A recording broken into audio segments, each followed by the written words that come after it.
Olá, meus amores, tudo bom? Meu nome é Juliana Gabriel, eu sou médica endocrinologista e eu vim aqui nesse vídeo responder um tema muito polêmico, que é: existe cura para o diabetes? Eu posso curar o diabetes através da alimentação?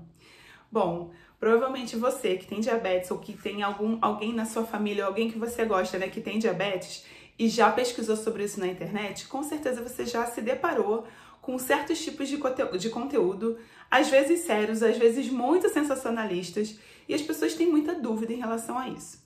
Então, eu vou fazer aqui um resuminho do que é o diabetes e de como a alimentação pode impactar nesse diabetes, e a gente vai finalizar dizendo se dá para curar ou não. E aí vocês vão entender muito bem o que vocês estão vendo por aí nas redes, tá bom? Bom, para começar, você já sabe, mas não custa lembrar, principalmente esses conteúdos estão falando de diabetes tipo 2, que é aquele diabetes que tem mais relação com uma disfunção metabólica, ou seja, uma resistência à insulina, tem a ver com predisposição genética, é um diabetes que vai se desenvolvendo devagar ao longo dos anos, e não do diabetes tipo 1, que geralmente é autoimune e que tem uma agressão aguda ao pâncreas e a pessoa de um dia para a noite vai precisar de insulina. Normalmente o diabetes tipo 1 acontece em crianças e adolescentes, podendo também acontecer em adultos de forma mais rara. Normalmente o diabetes tipo 2 acontece mais em adultos, justamente por conta desse tempo mais prolongado até você evoluir para um diabetes, mas também pode acontecer em crianças, dependendo do caso, tá? Então, dito isso, a gente sabe que principalmente o diabetes tipo 2, ele tem muita relação. Lógico, existe uma predisposição genética, e não é qualquer pessoa que vai desenvolver diabetes, geralmente é quem tem genética para isso, mas ele tem muita relação com a resistência à insulina, ou seja, não é que diferente do diabetes tipo 1, onde a pessoa do dia para a noite para de produzir insulina, no diabetes tipo 2, no começo ela começa a ter que produzir muita insulina para ter o mesmo efeito de controlar a taxa de açúcar no sangue. O corpo ele se torna resistente à insulina por uma série de motivos, dentre eles a obesidade inflamada, que é aquela obesidade visceral, que, né, o acúmulo de gordura nas vísceras, em especial no fígado, tá? Tem a ver com alto consumo de gordura saturada. A gordura saturada tem um efeito direto em bloquear esse receptor de insulina, fazendo com que ele não enxergue a insulina direito, tá? Tem a ver com uma alteração na microbiota intestinal, ou seja, nas bactérias que moram no nosso intestino. E eu vou fazer um vídeo falando especificamente sobre isso em breve, fiquem ligadinhos aí. Ele tem relação com uma inflamação crônica sistêmica. O que é isso? É uma inflamação de baixo grau que acontece conforme a pessoa vai aumentando a quantidade de gordura visceral, tendo uma alimentação mais inflamatória, especialmente rica em gordura saturada. O carboidrato refinado também, mas não tão diretamente quanto a gordura saturada, ele vai agir principalmente predispondo ao aumento de gordura visceral, aumento do peso, né? Mas um efeito direto, principalmente da gordura saturada, sobre o receptor da insulina e dos produtos dessa microbiota alterada sobre o receptor de insulina. Para quem é profissional de saúde, eu já dei uma aula sobre isso no Convida, que foi o Congresso de Medicina Integrativa do Vida Veda. Ela está disponível no YouTube, gratuita para quem quiser ver, e ali eu mostro os artigos científicos que mostram justamente essa relação entre a resistência à insulina, a alimentação, a microbiota, e para parar de vez de ter medo de carboidrato, que não é qualquer carboidrato, né? E o que mais está relacionado então com a predisposição ao diabetes é justamente a gordura saturada. Quais são as principais fontes de gordura saturada na alimentação? Principalmente as gorduras de origem animal. Então, todos os produtos de origem animal, eles têm uma quantidade expressiva, né, de gordura saturada comparada com as outras. Então, por exemplo, queijo, manteiga, ovo, carne, frango, etc. Inclusive, a Associação Americana de Diabetes recomenda que você não ultrapasse 8% das suas calorias diárias em gordura saturada, porque isso já é muito conhecido, o efeito dessas gorduras na formação da resistência insulínica, que por sua vez vai culminar com o desenvolvimento do diabetes tipo 2. Além dos produtos de origem animal, alguns óleos vegetais também são ricos em gordura saturada, como por exemplo óleo de palma e óleo de coco. E qualquer óleo ou qualquer gordura que seja aquecido acima do seu ponto de fumaça e começa a queimar, também vai aumentar seu teor de gordura saturada. Então, mesmo gorduras boas, como azeite de oliva, por exemplo, se você usa para fritar em imersão ou se você usa no forno a 300 graus, 250 graus, você vai estar saturando essa gordura e aumentando, então, a chance de desenvolver resistência insulínica e também de aumentar a microbiota que produz esses produtos que causam resistência insulínica. Então, a gordura saturada ela vai agir tanto diretamente no receptor da insulina, quanto indiretamente através da microbiota intestinal. E aqui eu tô falando bem resumido.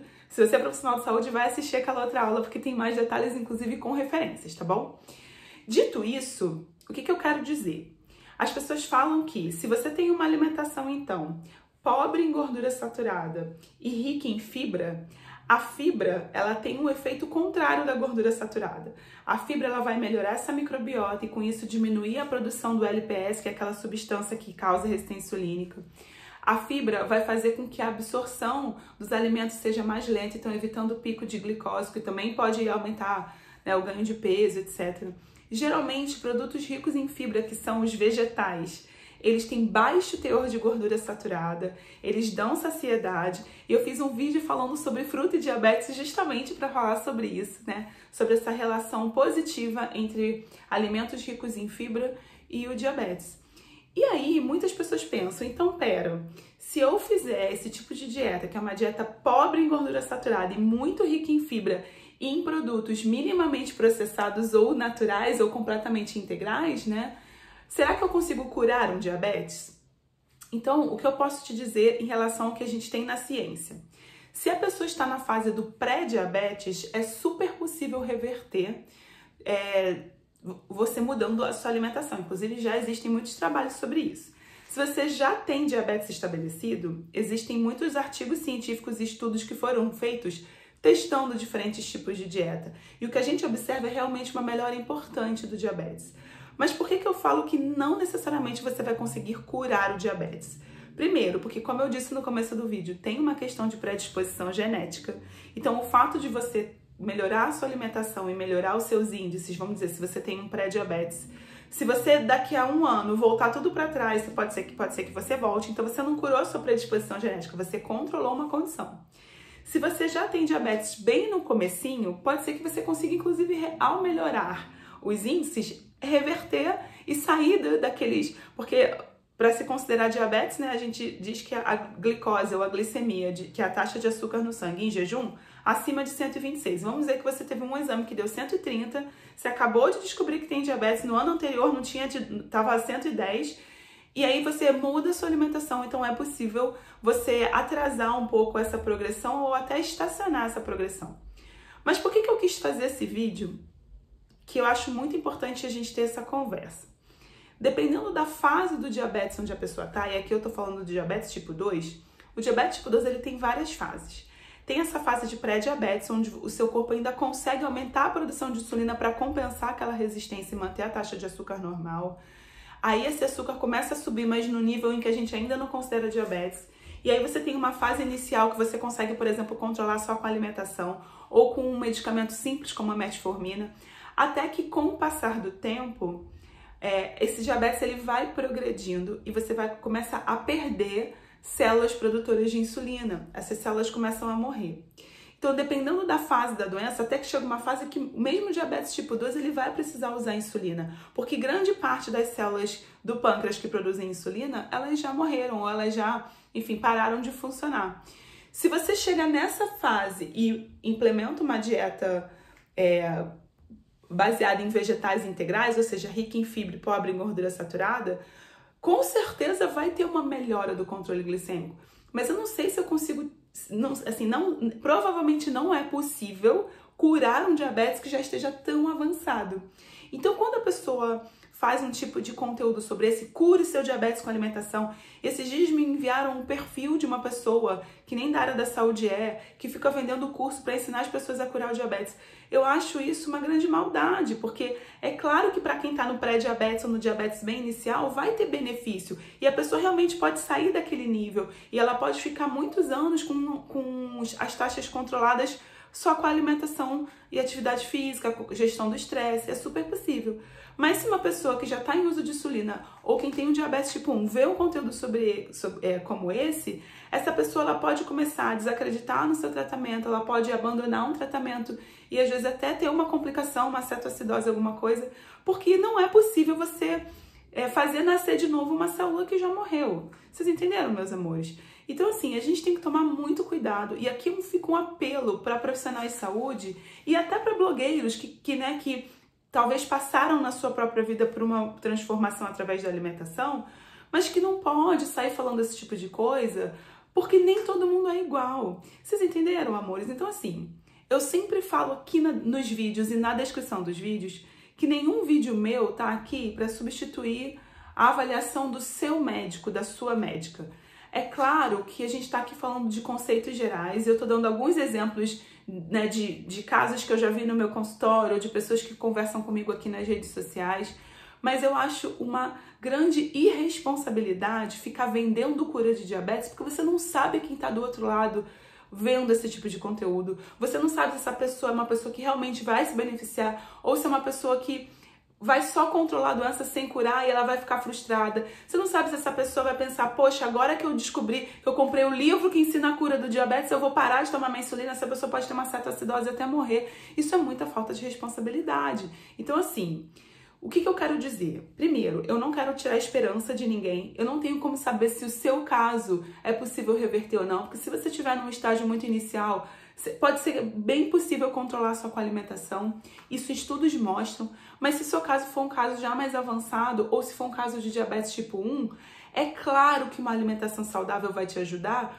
mas isso não significa cura. E muitas vezes, quando se fala em cura e a pessoa começa uma dieta, ela pode se sentir frustrada, ela pode pensar, se eu tivesse feito isso antes, será que eu poderia isso poderia ter mudado? A gente não sabe, gente, porque tem casos que são casos cuja genética é muito importante. Eu já tive pacientes que faziam tudo certinho e mesmo assim o diabetes progrediu para uso de insulina. E eu já tive pacientes que ao fazer tudo certinho realmente diminuíram medicação, perderam peso. Então assim, cada pessoa é uma pessoa, cada pessoa tem uma genética, cada pessoa tem a sua individualidade e para eu saber o quanto que a alimentação vai impactar, o impacto positivo sempre vai ter. Mas o quanto que isso vai impactar a ponto de vender uma cura, eu não tenho como saber pela internet, entendeu? Então o meu apelo aqui é: mudem a alimentação de vocês, aumentem o consumo de fibras, diminuam o consumo de gordura saturada, procurem sim a avaliação do nutricionista para te acompanhar nesse processo. Faça sua atividade física, que é extremamente importante, não só para prevenção, mas também para o controle da doença. Mas não fiquem caindo no conto do cura do diabetes sem você ter uma avaliação completa de um profissional que você confie, tá bom, meus amores? E se você é profissional de saúde ou blogueiro e fica falando isso pelas redes, por favor, tome muito cuidado com o que você fala, com a forma como você fala ou você vende. A gente sabe que o marketing, ele ensina sempre colocar uma chamada, assim, bem chamativa, bem polêmica para atrair mais gente. E eu sei que isso é verdade, mas a gente tem que ter, quando se trata da saúde do outro, a gente tem que ter muita responsabilidade. Então fica aqui o meu apelo, tá bom, meus amores? Então, para concluir esse vídeo, a alimentação pode curar o diabetes? Não sabemos. Mas a gente tem certeza que a alimentação pode ajudar muito a você desacelerar ou até estacionar um processo. E muitas vezes sair da medicação ou reduzir medicação, isso já tem muito artigo comprovando. Mas falar em cura numa doença que tem um componente genético super importante é super complicado se eu não faço avaliação individual. Então, na dúvida, conversa com o seu médico, com a sua médica, faça a sua avaliação individual, faça sempre o melhor pela sua saúde e tome muito cuidado com esses títulos sensacionalistas que você vê na internet, tá bom, meus amores? Espero que vocês tenham entendido aqui o meu recado. Esse é um vídeo muito sério, ele é super importante e aqui eu não tô tirando o crédito de certas condutas, não é isso, eu só acho que nem tudo serve para todo mundo, então a gente tem que ter muito cuidado quando a gente fala na internet para todos os tipos de pessoa, tá bom? Espero que vocês tenham entendido o meu recado, espero que vocês tenham gostado desse vídeo. Se vocês quiserem saber mais sobre esse tema, deixa nos comentários. Nem sempre eu consigo responder todos, mas eu sempre leio. Eu sempre tô de olho no que vocês estão me perguntando. Isso, inclusive, me serve de inspiração para os próximos vídeos. E a gente se vê nos próximos vídeos. Um beijo bem grande, meus amores. Fiquem com Deus e até a próxima. Tchau, tchau!